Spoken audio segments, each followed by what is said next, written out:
እውነቱን ልንገርህ፣ በአንተ አባትነት በጣም አፍራለሽ። ልትነካት እናቴን ያደረካትን ነገር ካወቁኝ በኋላ ዝም ሳለን እዚህ ድረስ የደረስኩት እኮ የእሷ በህይወት መኖር አጽናንቶኝ ነው። አንተ ግን ህይወታችንን ጋንም ለማድረግ ስትታገል ውለታ አድራለህ። አንተ ልጅ አፍህን ዝጋ። እስከ ዛሬ ዝም ያልኩት ይበቃል። ትሰማኛለህ? እያንዳንዱን ንብረት ቆጥረህ ትመልሳለህ። ይሄ ደግሞ የመጨረሻ እንደሆነ አወቅሽ። ንብረት የሚባል ነገር የለም። ንብረት ገሃነም ነው ማድረግባችሁ።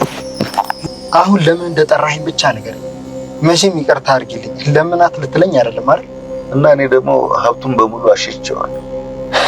ምን? እና አሁን ይሄ በህግ እጅ ከገባ የኔም መጨረሻ ልክ ነው። ቆይ አባዬ፣ እንዴት እንደዚህ ታደርጋለህ? እንዴት የማየኝ ንብረት የኔን ንብረት አሳልፈህ ለባዳ ትሰጣለህ? ይመለሳል እኮ። እንዴት ንገረኛ። እሺ እሱን ለእኔ ተወው። ብቻ አንተ ከቤቴ ንብረቴን እስካስመልስ ድረስ እናትን እንድትጠብቀኝ አግባብ። አላውቅም አባዬ፣ ይሄ በጣም ትልቅ ክህደት ነው። እማዬም ይሄንን የምትቀበል አይመስልም። እንኳን እሷን ላሳምናት ይቅርና እኔ ራሴ ለማመን ተቸግሬያለሁ አባዬ። በእጅ የገባ ገንዘብ አይመለስም። ይህንን ቀን ነው ስጠብቅ የነበርሽው። አጠቃሽኝ። አላጠቃውክም፣ እያዳንኩክ ነው። አይገባሽም እንዴ? ያቺ ሴትዮ ገደል ልትከተኝ። ገንዘቡን ስጪ። ገንዘብን ብትሰጣት ያው ገደል መግባት ነው። ሁሉም ሀብቴ እሷ እንደሆነ ታውቃለህ አይደል? ይህን ቀን ለማለፍ ነው ገንዘቡ በስምሽ ያዞርኩት። አንቺ ግን ልታታልኝ ሞከርሽ። ደግሜ ነገርኩ ገዜ፣ ከዓለም ጥቃት እየተከላከልኩልን ያለሁት። ሰሚያለሽ? ስሚ፣ እስካሁን በስርዓት ታግሸሽ የተቀመጥኩት በስርዓት ገንዘብ እንድታስተላልፊልኝ እንጂ ፈርቼሽ አይደለም። ነገ ባንክ ቤት ሄደን በራስሽ እጅ ፈርመሽ ታስተላልፊልኝ። አይ ካልሽ ግን ሴት አድርጌ እገልሻለሁ።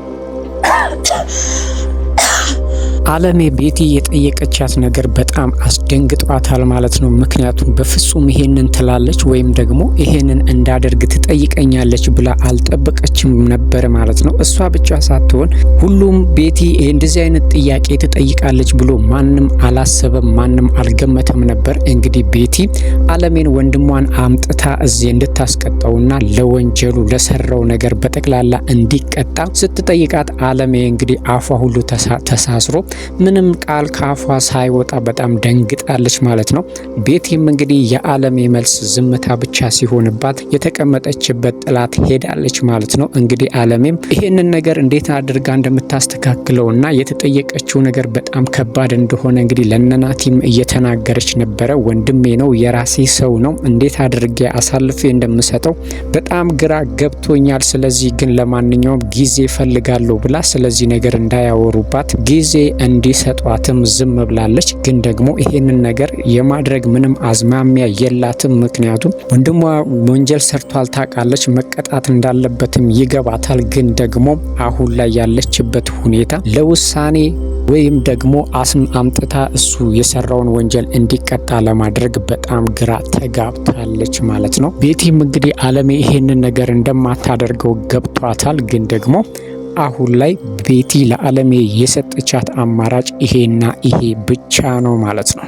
ሌላው ገዛኸኝ ነው። ገዛኸኝ እንግዲህ እስካሁን ሁሉንም በእጁ ሲቆጣጠርና ሁሉም በእጁ ነበረ። አሁን ላይ ግን ገዛኸኝ ያለበት ሁኔታ በጣም አስቸጋሪና አሳሳቢ ሆኖበታል ማለት ነው። በሁሉም ነገር ተስፋ የቆረጠ ነው የሚመስለው። እንግዲህ አለሜም ወዴት ልትወስደውና የት እንደምታደርሰው ስለገባው ከአለሜም ጋር ለመደራደርና ለማውራት እየሞከረ ነበር። አለሜ ግን የምትፈልገው ሀብትና ንብረቷን ያፈራችውን ነገር ብቻ እንደሆነ አስጠንቅቃ ነግራ አስፈራርተዋለች። ያለው አማራጭም እንግዲህ የአለሜን ሀብትና ንብረት መመለስ ነው ማለት ነው። በዚህ ደግሞ ቤቲ መቼም ልትስማማ እንደማትችል ግልጽ ነው። ስለዚህ አሁን ላይ ገዛኸኝ ያለበት አጣብቂኝ እንግዲህ በጣም ግራ ከማጋባቱ የተነሳ ናቲንም እናትህን ቢያንስ ነገሮችን እስከማስተካክልና ሀብትና ንብረቱን በጠቅላላ ለቤቲ ስለሰጠኋት ወይም ደግሞ ወደ ቤቲ ስላሸሸውኝ ያንን ነገር ከቤቲ እስከምቀበል ድረስ እናትህ እኔ ላይ ምንም አይነት ችግር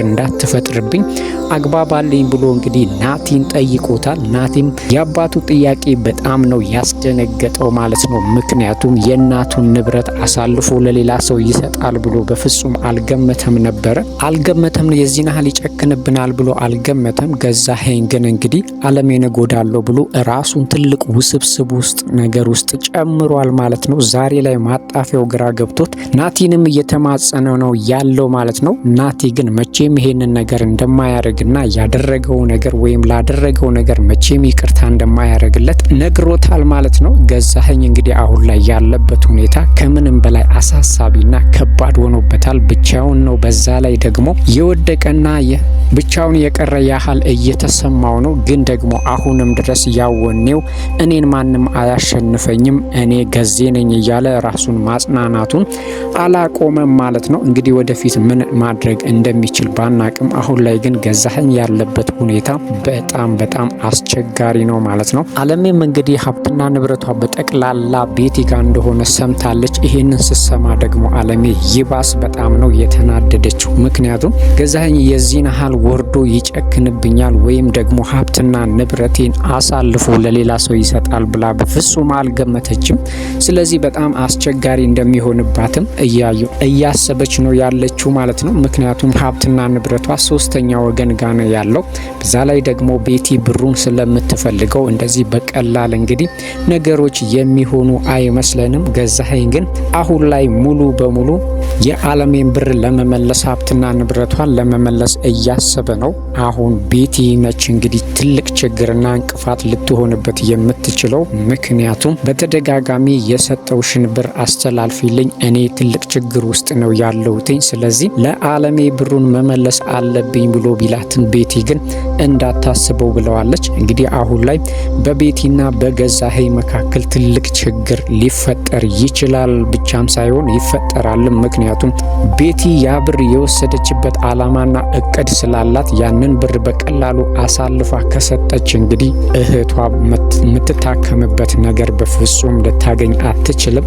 ስለዚህ ያ ብር የእህቷ ማሳከሚያ ስለሆነ ለገዛኸኝ መቼም ቢሆን አሳልፋ አትሰጥም። በዛ ላይ ደግሞ እንግዲህ ብሩን የምታስተላልፍለት ሙሉ በሙሉ ለአለሜ ሊሰጥ እንደሆነ ስለገባት፣ ስለዚህ ቤቲ ደግሞ በአለሜ መቼም መሸነፍ ስለማትፈልግ ይሄንን ነገር ልታደርግ አትችልም ማለት ነው። ገዛኸኝም እንግዲህ በተቻለው መጠን ቤቲ ላይ ማስፈራሪያና ጉልበት ሊጠቀም እየሞከረ ነው። እሷ ግን ምንም ብትለይ ምንም ይሄንን ነገር እንዳታስበው ብለዋለች። እሱም እንግዲህ ማስጠንቀቂያ ሰጥቷታል። ይሄንን ብር ካላስተላለፍሽ ለመሞት ተዘጋጂ ብሏታል። እሷም እንግዲህ ምንም ነገር እንደማይመጣና የድሮ ገዛኸኝ እንዳልሆነ አሁን ላይ ጩኸትና ማስፈራሪያ ብቻ እንደሆነ ገዛኸኝ እያሰበች ነው። ግን ደግሞ የዚህን ያህል ዝቅ አርጋ ማየቷ ትንሽ ጥሩ አይደለም ማለት ነው። ምክንያቱም ገዛኸኝ አሁን ላይ በሁሉም አቅጣጫ የተበሳጨና በሁሉም አቅጣጫ እየወደቀ ስለሆነ ምናልባትም ቤቲ ሳታስበው ሊጎዳት ይችላል። ምክንያቱም ከፊት ለፊት የሚጠብቀው ነገር ከባድ እንደሆነም እያሰበ ነው ያለው። ምክንያቱም አለሜ በዚህም ማለች በዛ ሀብትና ንብረቷን ማግኘቷ የማይቀር ነው ማለት ነው። ምክንያቱም መቼም እንደማትለቀውና እሷም ይሄንን ነገር ከሰማች በኋላ እንደውም ንዴትና ቁጭቷ ብሶባታል ማለት ነው። ምክንያቱም የዚያን ለፍታና ደክማ አሳልፎ ለቤቲ መስጠቱ ራሱ በጣም ነው ያበሳጫት። ሁለቱንም እንደማትለቃቸውም እያሰበች ነው ያለችው ማለት ነው። እንግዲህ አለሜ ቤቲ ላይ በደረሰባት ነገር ብታዝንና ብትበሳጭም ግን ደግሞ አሁን ላይ ቤቲ ጋር ሀብትና ንብረቷ እንዳለ ቤቲ ጋር እንዳለ እንደሆነ ስትሰማ በጣም ነው የተበሳጨችው ማለት ነው። እንግዲህ ገዛኸኝም ያለው አማራጭ ቤቲን ወይ አስገድዶ ወይም ደግሞ አስፈራርቶ ብሩን ካላስተላለፈ በስተቀር አለሜ መቼም ልትፋታውና መቼም በቀላሉ ልትለቀው እንደማትችል ገብቶታል። በዛ ላይ ደግሞ ትልቅ አሳሳቢ ጉዳይ የሆነበት አለሜ ሞታለች ብሎ ነው ሰርተፍኬት ያሰርቷል ማለት ነው። ያ ነገር እንግዲህ ትልቅ ችግር ውስጥ ሊጨምረው እንደሚችል ግልጽ ነው። ምክንያቱም አንድ በህይወት ያለን ሰው ሞቷል ብሎ ሰርተፍኬት ማውጣት ራሱ ትልቅ አጭበርባሪነትና ትልቅ ወንጀል እንደሆነ ስለገባው አሁን ላይ እንግዲህ ከአለሜ ጋር በሰላምና በፍቅር ነገሮችን ካላመቻቸ በጉልበትና በትዕቢት እንደማይሆንም ገብቶታል። ለዚህም ነበር እንግዲህ ናቲን እናትህን ቢያንስ ነገሮችን እስከማስተካከል ድረስ ትዕግስት እንዲኖራትና እኔ ላይ ምንም አይነት እርምጃ እንዳትወስድ አድርግ ብሎ ናቲን የጠየቀው ማለት ነው። ናቲም እንግዲህ በአባቱ ስራ በጣም ከመበሳጨቱ የተነሳ አሁን ላይ እንግዲህ ለአባቱ ያለው አስተሳሰብ ሙሉ በሙሉ ተቀይሯል። ድሮም አባቱ ክፉና መጥፎ ወይም ደግሞ የአባትነት ክብር እንደሌለው ያውቃል። አሁን ላይ ደግሞ ይሄንን እናቱ ላይ ካደረሰውና ካደረገው ነገር የከፋው ደግሞ ሀብትና ንብረቱን በጠቅላላ በቤቲ ማረጉ ናቲንም በጣም አበሳጭቶታል። ምክንያቱም የሀብትና ንብረት የአለሜ ብቻ ሳይሆን እንግዲህ የናቲም ነው ማለት ነው። ስለዚህ ናቲ ራሱ የእናቱን ሀብትና ንብረት በፍጹም ላያገኝ ነው ማለት ነው። ስለዚህ አሁን ላይ እንግዲህ በየአቅጣጫው ነው ገዛኸኝ ላይ የተነሱበት። ገዛኸኝም እንግዲህ በተቻለው መጠን ትሁትንም አግባብቶ በብርም ሆነ በምን አታሎ ከቤቲ ጋር አሁን ላይ ሰላም ስለሆኑ እንግዲህ የሚፈልገውን ነገር ትሁትን ሊያሰራት ፈልጎ ነበር ማለት ነው። ትሁት ግን በቀላሉ ለገንዘቡና ለሱ ነገር ልትገዛለት አልቻለችም። ስለዚህ በእሷ ላይም በጣም ተናዶባታል። ስለዚህ አሁን ላይ እንግዲህ ገዛኸኝ ተስፋ እንደቆረጠና የመጨረሻም እንግዲህ እንደፈራ ያስታውቃል። ቤቲም ለዚህ ነው